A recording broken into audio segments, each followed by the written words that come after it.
Na guerra existem vários principais fatores. O primeiro fator é a lei moral, o segundo fator é o céu, o terceiro é a terra, o quarto é o chefe, o quinto é a doutrina. Então, um general, antes de começar uma guerra, ele tem que entender essas cinco, esses 5 itens para poder começar a guerra. Vamos por um? Vamos falar aqui, então, da lei moral. A lei moral é correção do objetivo do Estado. Ou seja, se o Estado está fazendo uma guerra com o objetivo correto, ele terá o apoio do povo. Então, o que acontece quando um líder quer fazer uma guerra?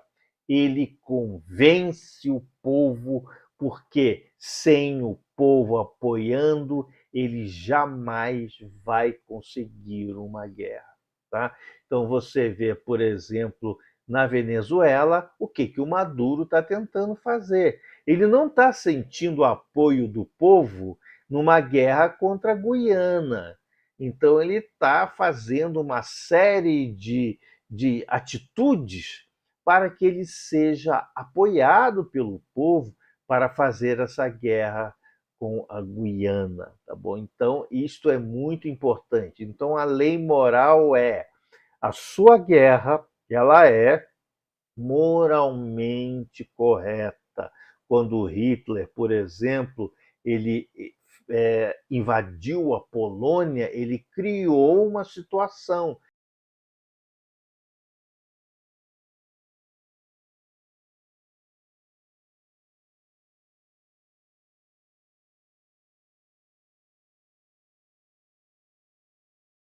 É a mesma coisa o Putin. O que o Putin fala? Ah, nós vamos atacar a Ucrânia para erradicar o nazismo que está lá.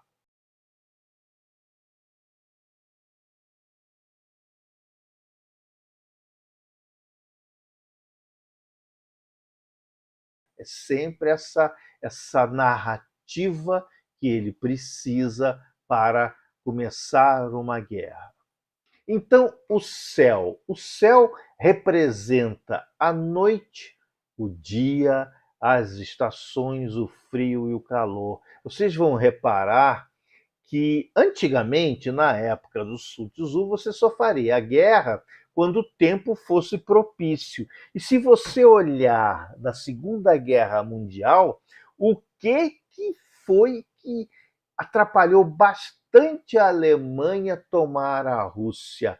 Foi o inverno, o general inverno, foi as neves, foi a Rasputitsa, né? Aquela lama infernal que acontece ali na Rússia antes e depois do inverno, né? Até hoje as ofensivas na Ucrânia são determinadas pelo tempo.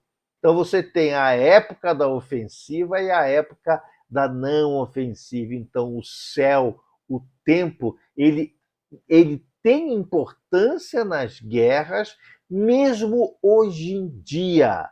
Mesmo hoje em dia, a gente olha para o tempo para ver se ele está propício para a gente fazer uma guerra. Então, qual é esse fator?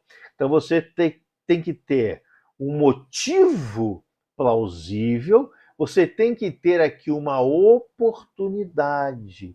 E sim, a terra, as distâncias, o terreno, o campo aberto, os desfiladeiros. A gente tem algo muito importante na Segunda Guerra Mundial, que foi a tomada de Monte Cassino, né? Que era um monte que os soldados tinham que subir e os alemães estavam numa posição lá em cima muito favorável. Então, o próprio Sun Tzu falava o seguinte: não faça guerra de morro acima, sempre faça guerra de morro abaixo. E outra coisa, você tem que conhecer o terreno onde você vai fazer as guerras, Napoleão tem aí uma história muito interessante de Austerlitz, que ele utilizou o terreno lamacento a favor dele. Tá? Então, o terreno é muito, muito importante para que você observe quando vai fazer uma guerra. Então, veja bem isso. Isso aqui não é uma coisa do século, do milênio passado. Isso é até hoje, com toda a modernidade, com toda a tecnologia, a gente tem que ver. O chefe, a liderança, tá?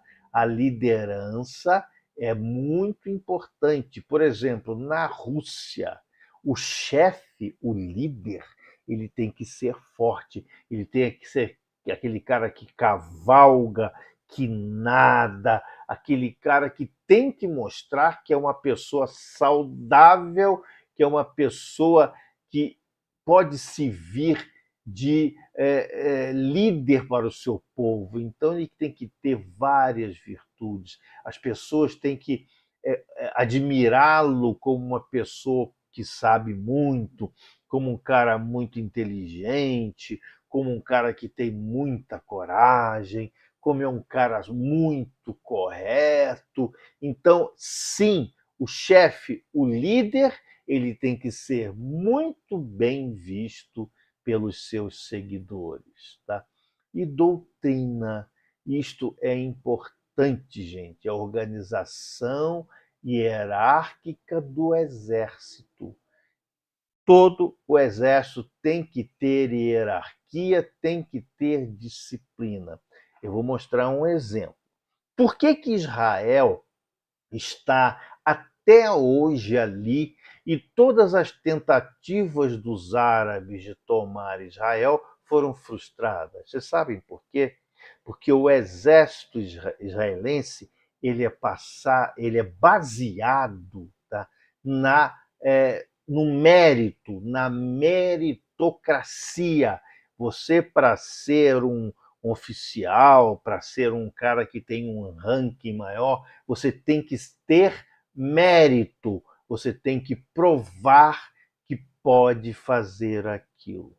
A maioria dos exércitos árabes, né, islâmicos, os oficiais normalmente são retirados da nobreza, retirados ali, são príncipes, é o filho do prefeito, é o cara que é o líder, é o prefeito não sei da onde. Então não há a meritocracia nesses exércitos. Então qual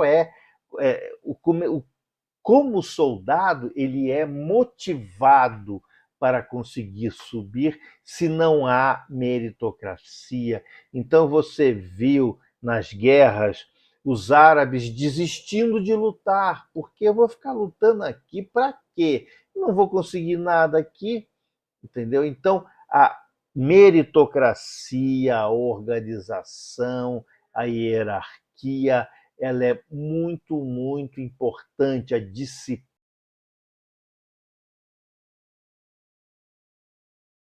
Então, a gente tem aqui vários níveis de organização e ser bastante importante quem faz o quê.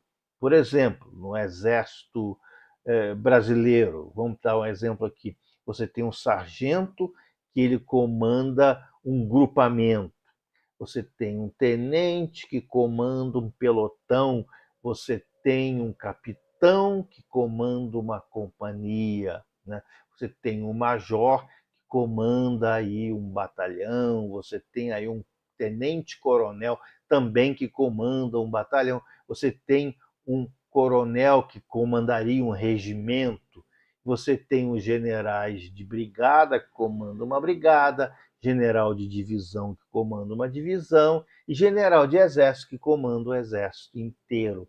Isso é cada um tendo o seu papel dentro da organização. Fora as outras divisões que o exército tem, né? O exército tem divisão de engenharia, infantaria, artilharia, tem divisão de logística. Então, isso tudo tem que ser muito bem definido dentro do exército para saber quem faz o quê. Tá? E, claro, o que um general tem que fazer antes de começar uma guerra? Ele tem que fazer 7 perguntas.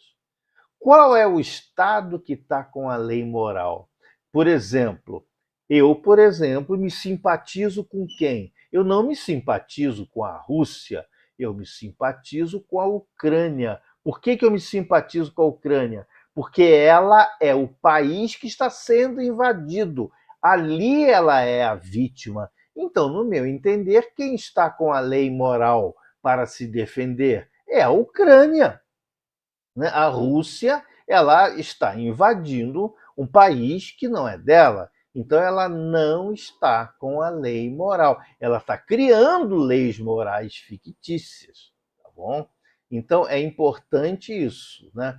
Qual é o chefe mais competente? Qual dos dois tem um general mais competente? A gente vê que os generais ucranianos estão sendo mais competentes porque eles estão conseguindo rechaçar um baita de um exército lá, tá bom? Quem tem as vantagens do céu e da terra, né? Quem é que sabe usar melhor as vantagens do céu e da terra? Qual é o exército que tem melhor disciplina? Qual é o exército que é mais forte, né? Qual o exército que tem soldados e oficiais mais bem treinados? Qual o exército terá o mérito recompensado e o demérito punido sumariamente, né? Qual seria, gente, a nossa resposta aqui no nosso dia a dia? Quando a gente começa uma briga, começa uma disputa com alguém, vocês já fizeram essas perguntas? Né? Eu vou começar uma disputa com alguém, mas será que eu estou certo? Será que eu vou ter um bom advogado, um cara bom para me defender? Quais são as vantagens que eu teria em cima do meu antagonista? Quem tem a melhor disciplina? Quem que é mais forte? Quem tem mais, no caso aqui, quem tem mais grana, né? Entendeu? Quem tem mais disciplina, né? Onde é que está aí o mérito recompensado e o demérito?